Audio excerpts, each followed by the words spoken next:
Not Quite Darkness is a podcast that contains spoilers, opinions, and general. Listener discretion is advised.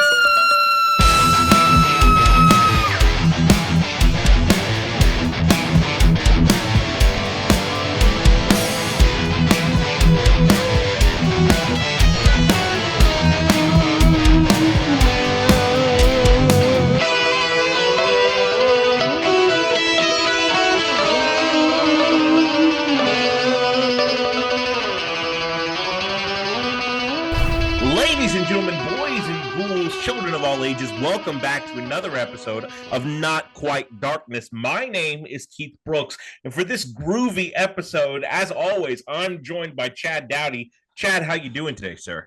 Give me some sugar, baby. How you doing?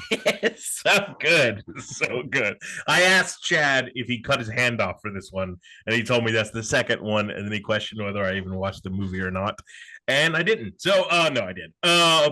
What movie are we talking about today, Chad? Obviously. But... Yeah, if it's not obvious to somebody watching this podcast, it is the original The Evil Dead. The Evil Dead. That's important. People always forget the there. But in our onslaught of watching movies from the 1980s, this is probably my favorite one that we've watched so far. And it feels like such a breath of fresh air. Like it feels so drastically different than the other movies. But I'm sure we'll get into that. I forgot how we do this podcast. It's been 95 years. I think you just talk about the movie now. Is that what you do? And then we make I do, comments. and you act like you watched it occasionally. Like, yeah, I love when Dead is evil. Ugh. Yes, the Evil Dead. Yes, it's like you saw it when you were 12, and you're like, "Oh yeah, I could do this." I totally remember. Exactly. Yeah, he cuts his hand off. Yep, I totally remember that. Yeah, I got it. It's called the Necronomicon, isn't it? Yeah, I know that. It's not. It's not called the Necronomicon, which did surprise me. Like, that's the thing. I've seen this movie dozens of times, and I've seen the sequels a lot. And so much of the formula of that series is in this first one, but so much of the lore doesn't come until the next one. And right. and like changes the lore from this one, because the second one's not even really a sequel. It's kind of a remake and a sequel in one go. It's weird. It's weird. It's in weird. that regard. Yeah. You know, I mean, it's weird anyway, but it's weird. Like, what is it? No one knows. No one knows. But yeah, this is one of my favorites to watch. So let's go ahead and dive into it. All right. So Sam Raimi's The Evil Dead. So right off the bat, we get the cool camera angles. The Evil Dead is known for. And, you being more in the movie business, you might can explain it a little bit better, like how they pull this off, the trick, what they're actually doing with this camera angle moving through the forest. Yeah, I've always heard that it was on the first one, a camera nailed to a board and two people holding the board and running through it, trying to simulate something like a Steadicam, but then speeding up the footage. So the Steadicam is a device, if you've ever seen it, we have tons of different types of cameras like it now. The Steadicam is like a massive weighted thing that attaches to somebody's chest and is supposed to create easy movement, right? So the first like three movies that ever use it, I know one of them's Marathon Man and one's Rocky, and I don't remember what the third one was. And now we have something called like an easy cam, which has like a wire that connects to you from overhead. But they're doing like the poor man's version of that. And I feel like they're doing that all the time in this fucking movie. They're just doing the poor man's version of things. And even to the extent where, we're talking about something like Dress to Kill, which has these really expensive shots, these dolly shots, these tracking shots. I think they use a Steadicam in that. And it's so polished. And part of the character, I think, of Evil Dead is it's not as polished, but it's just as creative. Like, if you're looking for continuity, the driving scene is going to be the worst thing you've ever seen in your life at the beginning of this movie, because at one point Ash's head is out the window. The very next shot, all the windows are rolled up.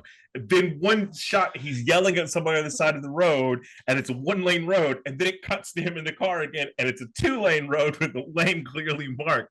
And it's like, Sam, what were you doing, buddy? He's driving half the time he's not driving. It doesn't matter, right? and then, but when we get into the cabin, everything like it's his playground, but it's just very interesting to watch.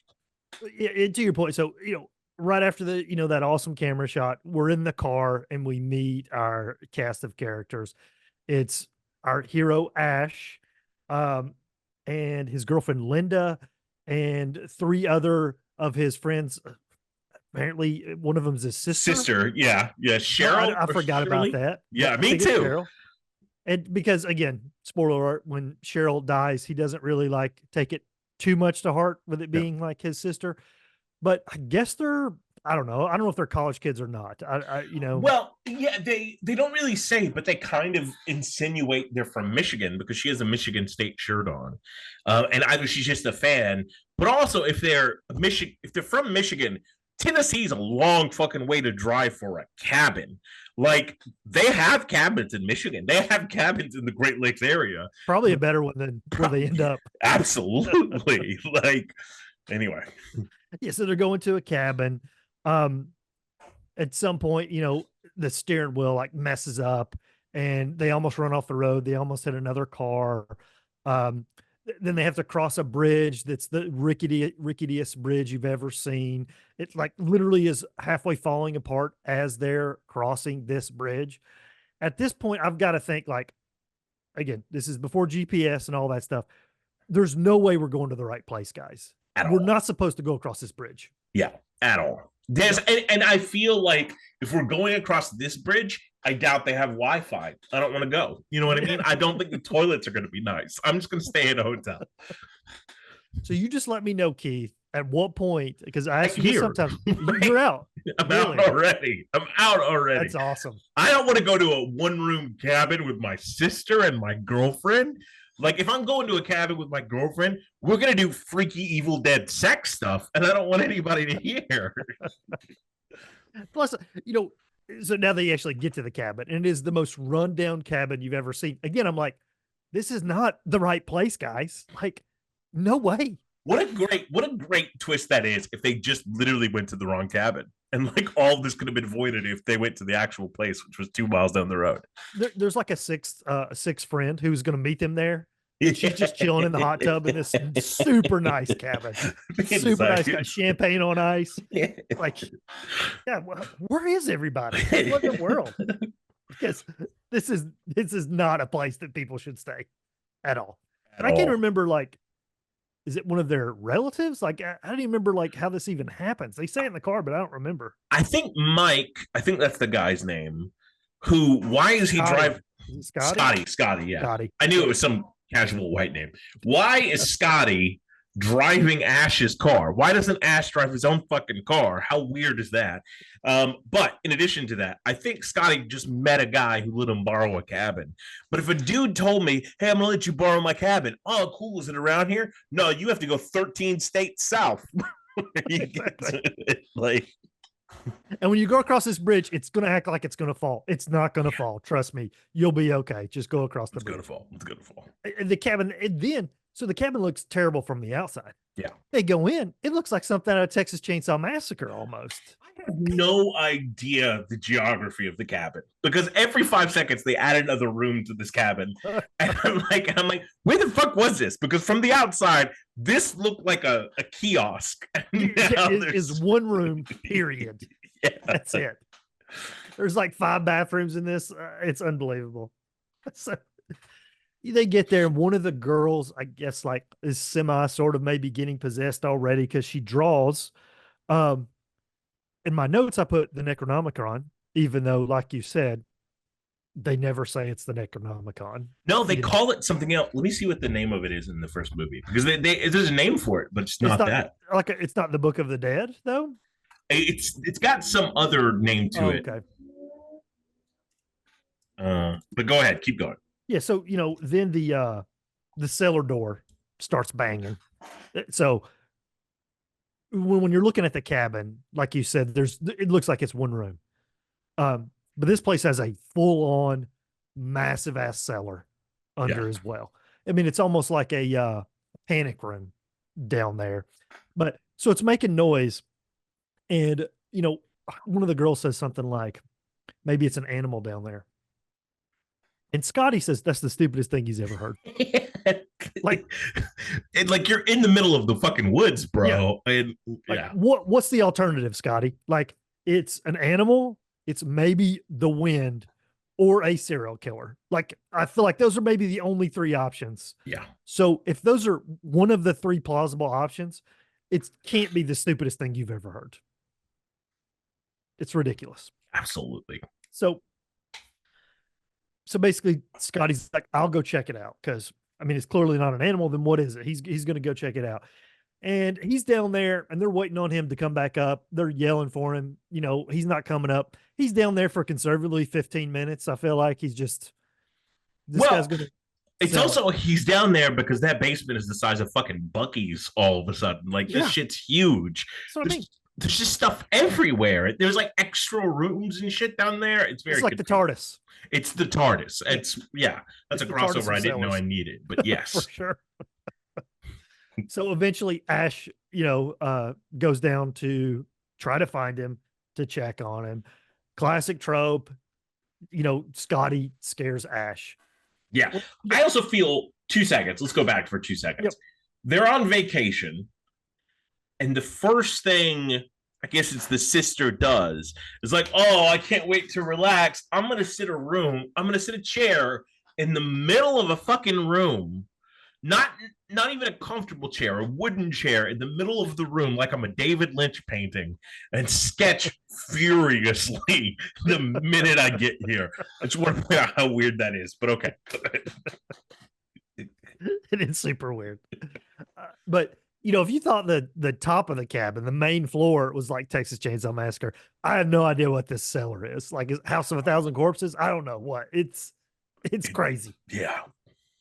There's I feel like it's leaking in a bunch of different places, and there's just junk all down in here. And I guess sign of the times, there's no Game Boys, there's no Wi-Fi to your thing. Like, they just find stuff that they think is cool and they bring it up. So they bring like a recorder up, and he finds the book, and all which this is stuff. Called the Naturam de Monto. I do remember that name now. Yes. Yeah. Is that when the dude they're listening to the recording? Is that what he calls it or whatever? Yeah. So, they bring this stuff up, and they're actually going to, listen to this recording, which, I feel like I might do something like that or whatever, but it's talking about, the dude doing research about this Book of the Dead, but the book, it's like human flesh and human blood. Like, that's what it's made out of and stuff. It's super creepy. He talks about how there's creatures out there and they can possess the living and all that. We're definitely getting the backstory, but they come back with an incantation. This is extremely important, that I feel like every single person in this room heard, but then the incantation starts and no one does anything. And one person is saying, let's turn this off. Let's turn this off. And Scotty's like, yeah, Pussy wants to turn it off. And it's like, dude, why do you have to be? It's demons. Like, you hear it. Yeah. And I'm not going to just say, let's turn this off. If somebody's saying we're not turning off, I'm going to kick the fucking thing across the room. Like, it's absolutely. We're already in the middle of the woods in Tennessee, which is scary in of itself. Come at me, voles, or whatever the fucking thing is. You know who you people are. And then secondly, we're in a scary ass cabin that keeps changing its size. And now we're listening to a weird podcast like that. I don't. Yeah.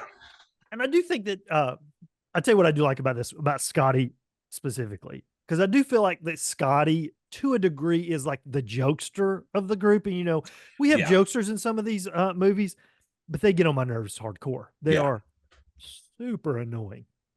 I don't find Scotty like that type of jokester. I feel like he's a normal, non-caricature movie, jokester. He's a normal jokester. But I also feel like he combines jokester and jock like a little bit, because Ash is played as the sensitive, but also the hero. Like, I think it's kind of brilliant that you give somebody, especially during this time period, if I met a guy named Ashley, I would make fun of his name when I was young. You know what I mean? I won't Yep. now, but that's an odd name for a male at that point in time. Right. And but somehow he becomes the most masculine figure while still maintaining this intimacy and sensitivity of giving his girlfriend this necklace and all this stuff. Like they have sweet moments, and Ash becomes the fully fledged hero. You know, Yeah. And then he becomes like toxic masculinity in Army of incarnate. Darkness. Yes, Basically. yeah, he becomes a weird Bugs Bunny caricature. Yeah, So, you just said it. So Ash gives his girl a necklace, like a very, sweet scene, but there's some entity or something watching them yeah. from outside because guess what? They played the incantation, for crying out loud. It's ridiculous. So And they're it's awake now. and it's all like played well. Okay, so here's two things. One, everything in this movie is shot very differently than what we're used to. Like the vast majority of these movies probably shot in the 70s, released in the 80s, or shot in the early 80s. They all have like master shots where you keep cutting to these wide angles where you can see all of the normal coverage that would happen. And this movie almost never has a master shot. It's all these tight close-ups and this really rapid pacing editing. Even with the romantic scene that plays here, you have a lot of close-ups of their eyes back and forth, and that's how you're getting most of the stuff. It's almost like he learned how to cut by watching cartoons, because it is a very like, you don't have to speak the language to understand what's going on based on how I'm cutting it, or based on every single moment has a specialized shot just meant for that moment. And that's a very fast-paced way to make a film. Like it keeps the film constantly active. So that's the first thing. Second, and I think that's where Sam Raimi's brilliance is. The second thing is, but weren't the spirits already fucking awake? Like They messed up the car at they the very messed up the beginning. car. They made her draw in the book. They're doing like creepy shit. They're hitting the house with a porch swing. Like, weren't they already out there? Like she wasn't fully possessed, but if they're making her draw the book, Yeah, that's possessed to a degree. to a degree. Yeah. Yeah, I mean, for sure. So yeah, there's a little bit of that going on where you don't know. But to your other point, the first thing that you were saying about the shots, that also is why you're having trouble with the geography of the cabin. Yeah. Because you're not getting like full shots of the rooms and things like that. It's super close ups and Yeah. things like that. But Cheryl, Ash's sister, like, she thinks she sees something outside. So she goes outside to investigate. And when I say investigate, she investigates. She doesn't stand at the door and be like, is someone out there? Who's No. there? She's like, she goes on a hike. She's like fucking Sherlock Holmes in the woods here. Yes. She's like, I know I saw you. I saw you. And she is following somebody, something deep Bitch is into the taking woods. samples of tree spores. She is ready. She's got the magnifying glass. I mean, it's crazy. So then this is the scene. So the trees attack her. This is the complicated age relationship. Is Mother Nature and Cheryl. Like, It's probably the biggest age disparity in any movie we've ever seen. yeah, absolutely. 1,000-year-old trees or whatever. So the trees attack her, in which I can only assume that Shyamalan saw this and that's what he intended with it happening, and he failed miserably. But I don't remember any trees fucking anybody in The Happening. But the trees like attacked people. It was the trees. But like, yeah, and it's like weird hentai Lovecraftian. It always felt so out of like not out of place. It just lets you know what you're in for. This is a fucked up thing that's gonna happen, right? Because the trees like tie her up, they choke her, they cut her, they rip her clothes. They grab her boobs, which seems really weird. Like the trees rape her. That's what happens. The trees rape her. It's flat out. The trees rape her. So welcome to the podcast, Chad's mom. Yeah. It's not funny, but it's funny. So I showed my daughter horror movies growing up, right? Yeah. And a lot of times, this was rated. By the way, this one's rated NC-17. Really? Yeah. Maybe X. I don't know what it is, but this one is. Yes. So anyway, my wife did not want me to show my daughter certain movies. And she's always like, was there a rape scene in it? I don't want her to see any of that. And I'm like, Nope, there's no rape scene in this. And then I was thinking, like, as we're watching, I'm like, oh yeah, there's a tree rape scene. Does that count? Because that's not real. I would love to see that as your defense to your wife, but honey, it's tree rape. It's yeah, it's trees. Like that's not could ever happen ever. Uh, so yeah, I showed my daughter the movie, but probably too young in age, but not that young. I think I watched I- it too young an age. If it's NC-17, Yeah. I was like 9. Yeah, I feel like she was 15, like when I showed it to her, and I was probably, like 9, like you as Yeah. well. But I was like, oh yeah, forgot about the tree rape scene. I think I blocked it out from, but this is the scene of the movie. I mean, it's the scene of the movie. Yeah. Yeah. I mean, it's crazy. I mean, I think there's a lot of like really powerful images in this, but I think they were obviously working on a low budget. And this is that I've never seen anything like this before. Like, and for good fucking reason, Sam Right. Raimi. You want to talk about what's going on? But yeah, that's Yeah, because like the final shot of the tree race scene is like, oh my God, it's Yeah. terrible. It's terrible. It's terrible. So she gets away somehow and she runs back to the cabin. And, she's rightly so hysterical, wanting to leave, to get me out of here. And Ash agrees to take her back. No one else is going. I guess Ash is just taking her into town or something. I forgot or whatever. He just, getting her out of there. But when they head back, the bridge is now out. They And it's cannot one of cross. my favorite shots. I mean, it's a creepy That's moment. what I was about to say. That when Ash goes off to find her, then she finds it, but then they're in those headlights, and she's just yelling, and they fall. One of the most beautiful shots. Great shot. Yeah, Great shot. Yeah. I mean, it's awesome. And so they end up having to go back to the cabin. And Cheryl is freaking out. About all this stuff. She is now clearly hardcore possessed, not just a little bit. well, the reveal of the possession is so fucking good because it's the scene from Ghostbusters. Yep. With the cards, although I guess Ghostbusters comes out after this, and what's her name is faking out Linda, making her think she does it, and all of a sudden Cheryl, who's sitting in the corner that she was drawing in, starts naming all the cards one by one, and then rapid fire, and then just turns, and the makeup's not great, but that's part of the charm of it. You know what I mean? Like there's so many moments where you see the deadites and the makeup's like peeling off, and Sam Raimi was like, "Go with it, it's great," and then he fixed his tie and kept shooting, and like it's so there's some element of charm to all of that, and then she starts fucking floating. It's awesome, and she sounds awesome. Like yeah, she does. She sounds awesome. And all of the deadites, even though they're not really called this and this, they sound awesome. Yeah, agreed. I mean, it's great. And so she ends up stabbing Linda with a pencil in her ankle. Looks great, again for the budget.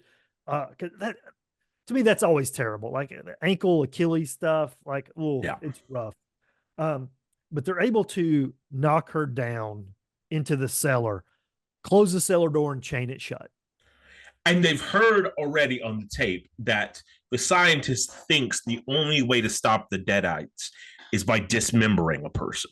Yep. So that's in the back of their head. And so from this point on, it's so awesome how, they're in the room and that cellar door is there. Yeah. And it's open halfway, part way, whatever it is. And Cheryl's just there banging, breathing, trying to get out. And they're just there. And it's what's awesome. Yeah. And what's so weird to me is because of how she's sort of like her head's poking out of the cellar door and all that stuff. And you get that great POV shot of her hands reaching out for the chains. Because of that, I guess in my mind, I always think, oh, well, she's in a tiny little cellar. You got 19 rooms down there, lady. Like, go hang out. I think there's a got more room spa than down them. there. Absolutely. Then the girl, I don't know her name. I can't remember her name. She gets attacked from the outside window. And she's possessed now too. Yeah.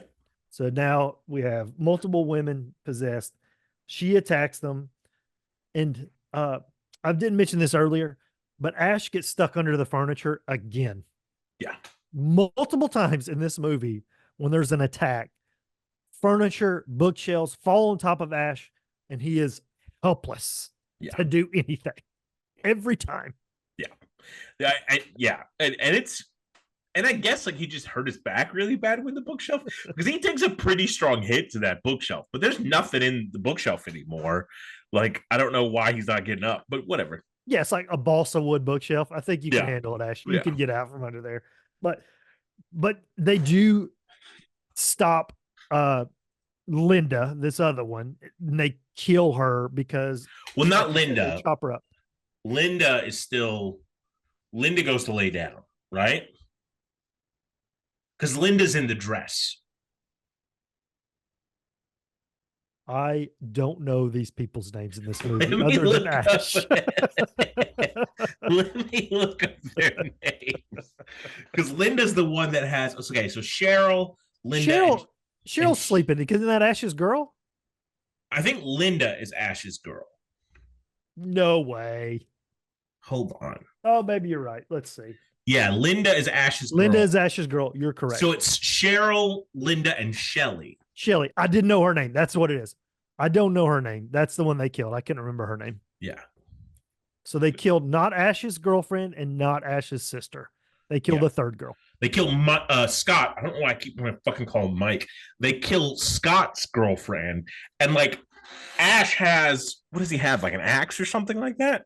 And Scott's like, kill the bitch. And Ash is like, wait, that's your girlfriend. And then Scott's like, I'll kill the bitch, and just decimates her. Like, was way too eager.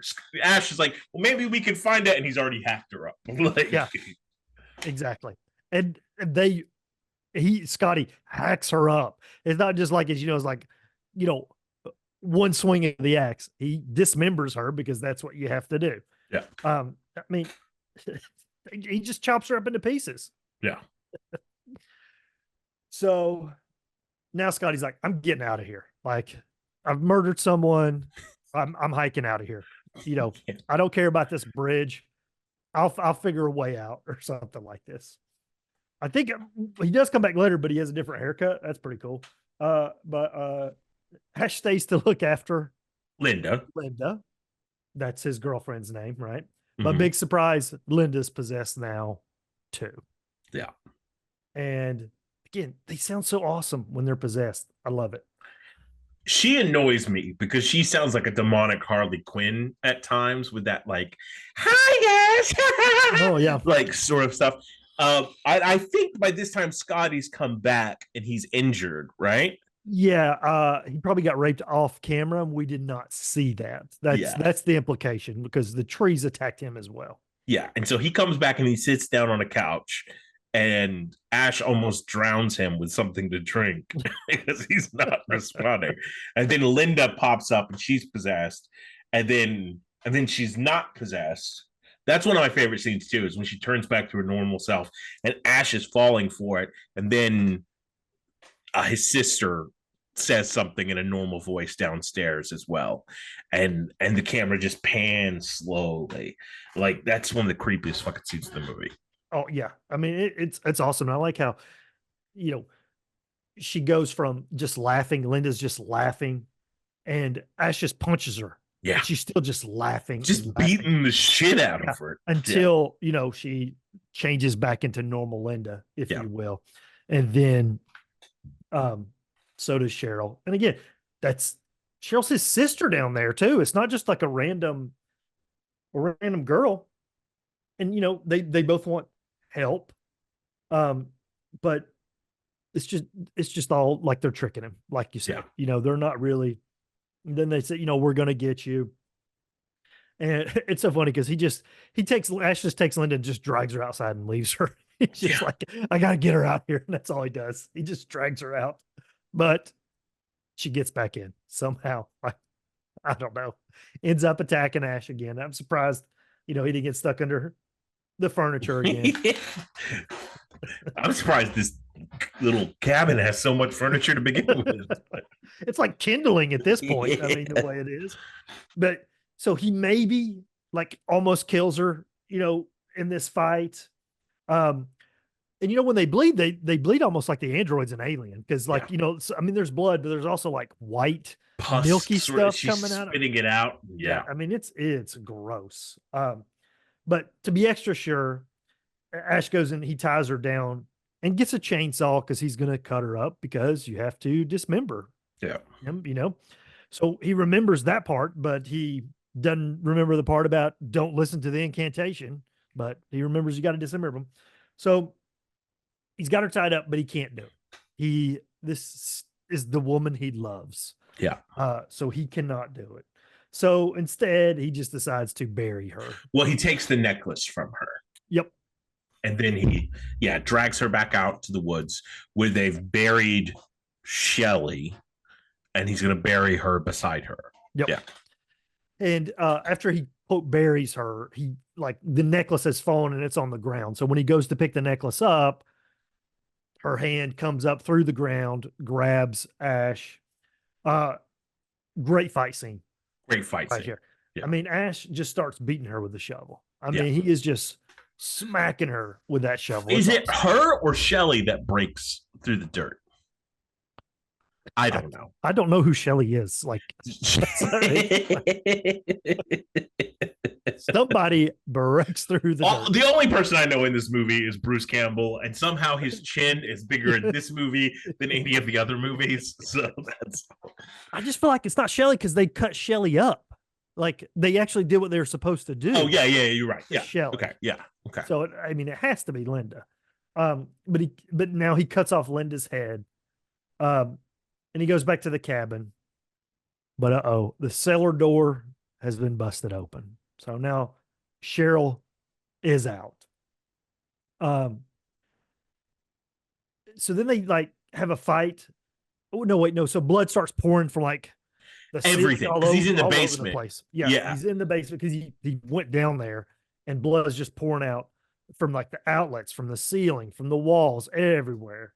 I mean, and he's covered in it, not quite as much as me, but he is covered in it. And he really just walks around the cabin just slowly losing his mind. Yeah. Like he puts his hand through a mirror that becomes water. It is like it becomes, I think like the biggest inspiration for this is Looney Tunes. Like, because it feels fucking like a cartoon. It feels like a horror cartoon for adults. Yeah. Because so many ridiculous things happen that are crazy and gory, but they are that absurd amount of gory that makes it almost fun. You know what I mean? Definitely.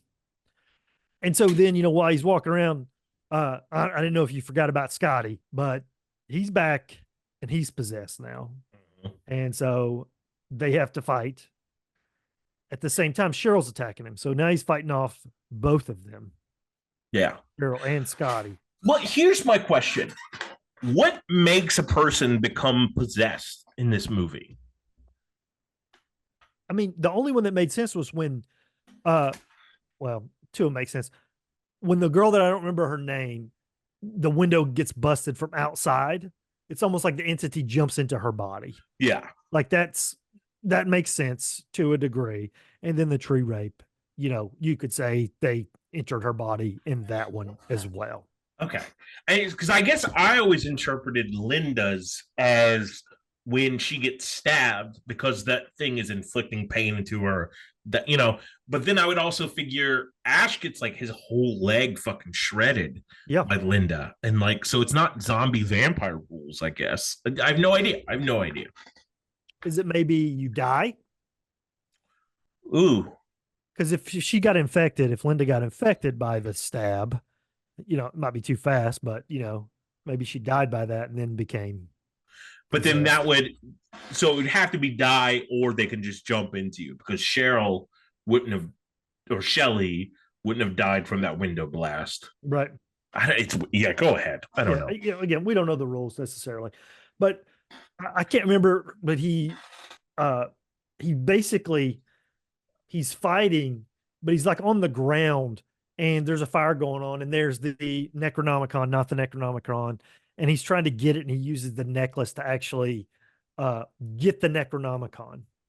Yeah, I think one of them maybe Scotty accidentally pushes one of the girls into the fire and pulls her out. And she says something about, oh, if all this flesh would have burned or some shit like that.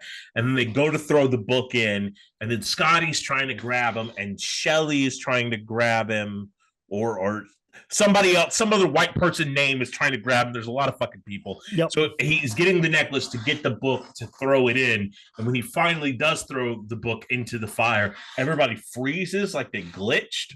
And then they start Raiders of the Lost Arking on a very smaller budget. Oh my gosh, yes. Play-Doh melting sort of vibe. Yeah, they're decomposing, and it's the I like all the looks of everything in this movie. Again, it's very low budget. This is like definitely the cheapest thing to me, because like I said, it looks like Play-Doh. It looks like maybe they have like coleslaw. They're just squeezing through a thing, you know. I mean, it's gross for sure, but it's just like, I don't know that this is totally necessary. It's goofy fun, I think. Yep. And so they decompose. The sun rises. Ash stumbles out of the cabin.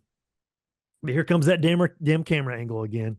It's coming full speed through the woods, through the cabin, through the other side of the cabin, right towards Ash.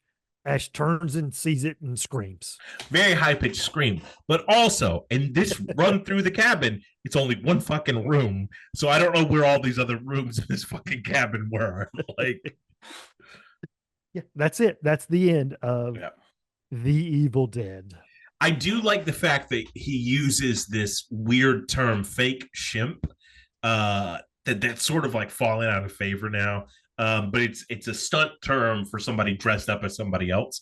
And he has like 19 different people dressed up as these Evil Deadites throughout the movie when they're doing all the stunts. And that's just a great way to sort of do that. I love that acknowledgement. And like, just what a fun, it's such an energetic movie, like, and it makes it stand apart from so many other movies. It's just a blast to watch, even if it is low budget. It's just creative as fuck, and I really dig it. I mean, it, like you said, it's super low budget, but you know, I'm not saying they had fun making this, because it could have been like terrible conditions or whatever. Yeah. But I feel like they had a good time making this. Yeah. Like, I just feel like they, you know, they're shooting from the hip with a lot of this stuff, but it's like virtually everything works in this movie. Absolutely. And I think, and I definitely think that Sam Raimi had a plan, because there's something so precise about some of the stuff he does, right? Like, that he had thought so much of it out from, you know, the just some of the shots like above the cabin door to reveal the key and everything like that. And some of it's just so creative and well constructed. Just a big fan. Just a big fan. It is the quintessential Cabin in the Woods movie. Agreed. Even more than Cabin in the Woods. I think this I love Cabin in the Woods. Me too. I love that movie. But this is the Cabin in the Woods movie. Agreed. No doubt.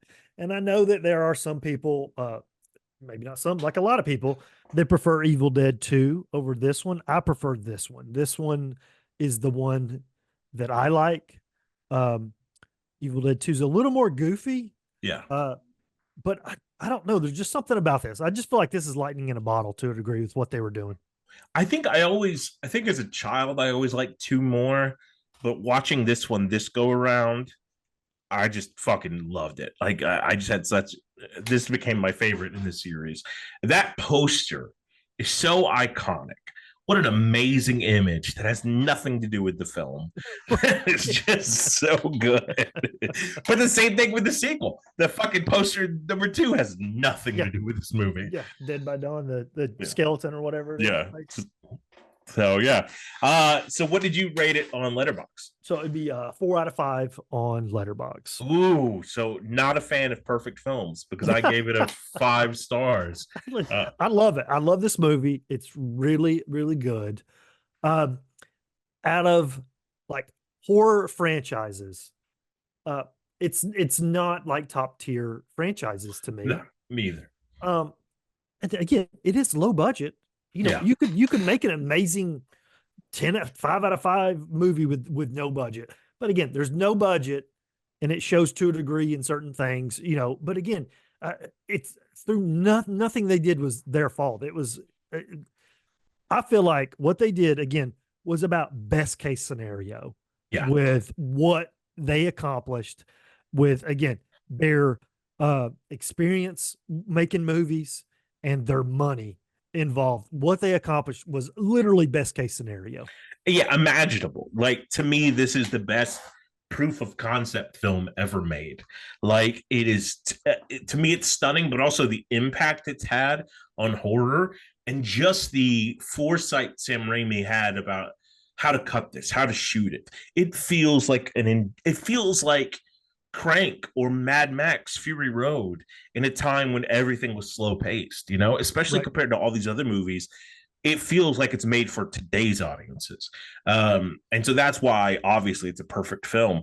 Now, this is an interesting, I agree with you though about the not being the top tier of horror, just because I feel almost like Alien up until now, it's a weird franchise that doesn't feel like it's franchised in the same way others are.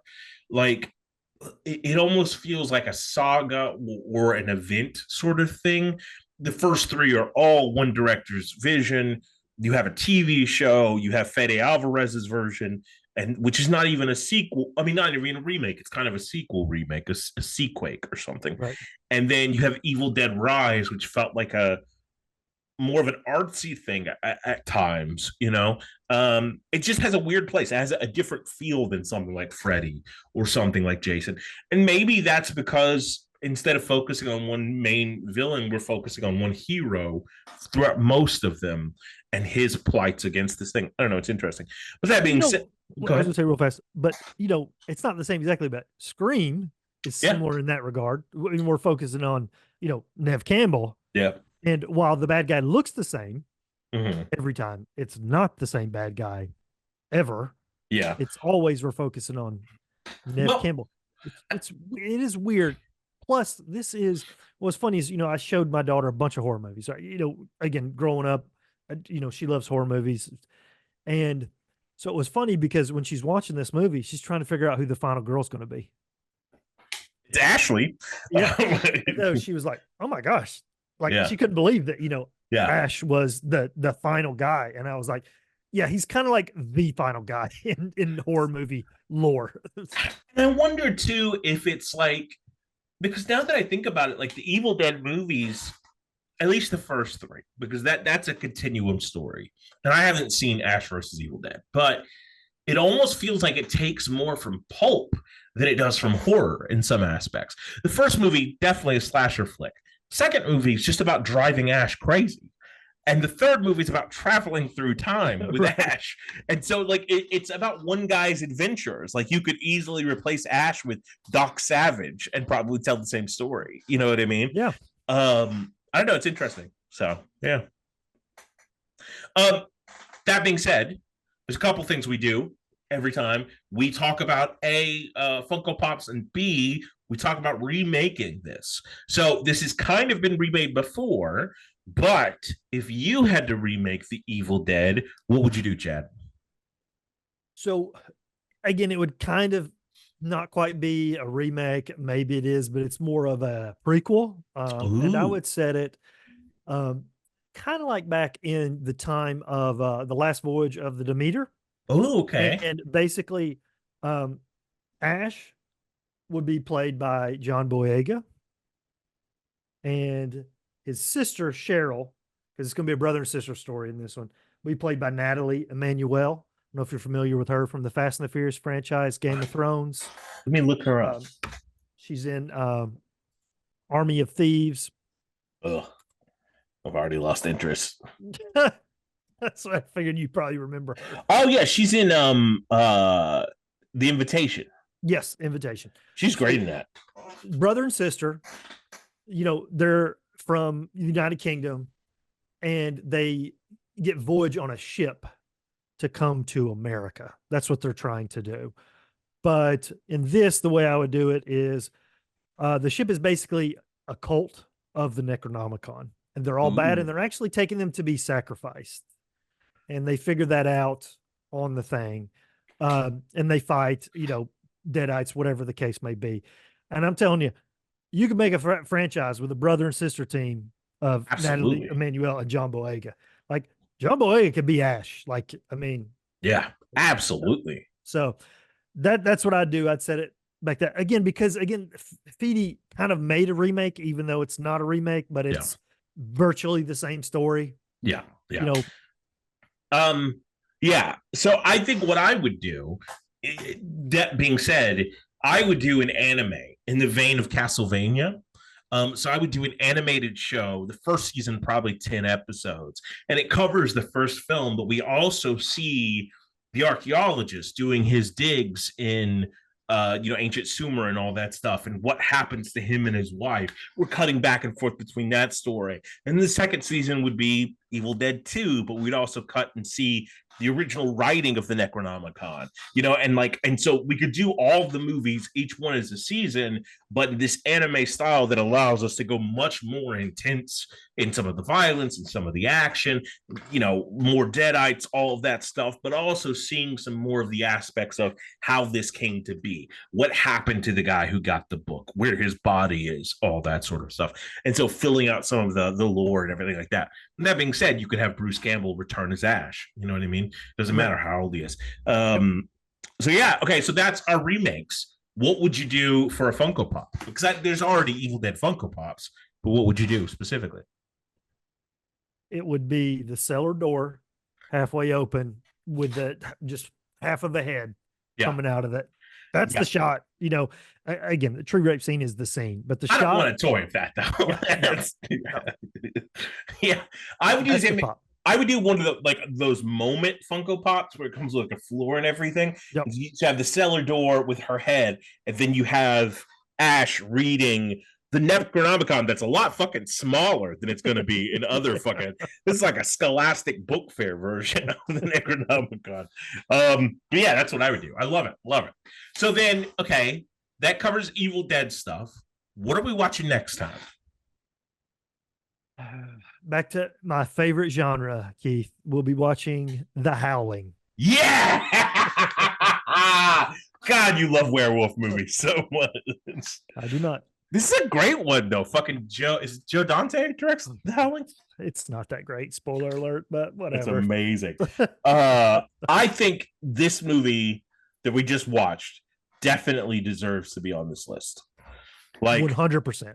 Yeah. I think it's one of the defining movies, not only of this decade, but just horror movies in general. So, yeah. Yeah. I mean, there's some movies where like this define the slasher genre. This is, like I said before, the cabin in the woods movie. That's what it is. And also gives license to things like Ghostbusters because there is a zany aspect to it. And I think it's a resurgence and a sort of one of those tip of the hat to independent filmmakers saying, hey, you can take this to the farthest extremes. You can go there. And it's the Cinderella story for an indie filmmaker. You know what I mean? Definitely. So yeah, I fucking love it. So yeah, so until next time, we're going to be watching The Howling, checking out some good werewolf stuff that Chad loves. Super excited. Plus we get the doctor from Star Trek next Voyager is in this. So that's Robert Picardo. Yep. Mm-hmm. And can't wait, man. Oh God. And isn't Dee Wallace in it too? Yeah, she's the lead. Great fucking cast. Zach Galligan is in it. Dick Miller, John Landis, Phoebe Cates, Roger Corman. So many good people. I know. If only it was a good movie. Weird, but we'll check it out. We'll watch that it. We'll talk being about it. said, until then, where can the people find you, Chad? Twitter X NQC Podcast. And if you're looking for me, you can find me in the Not Quite Darkness. Peace. Michael K.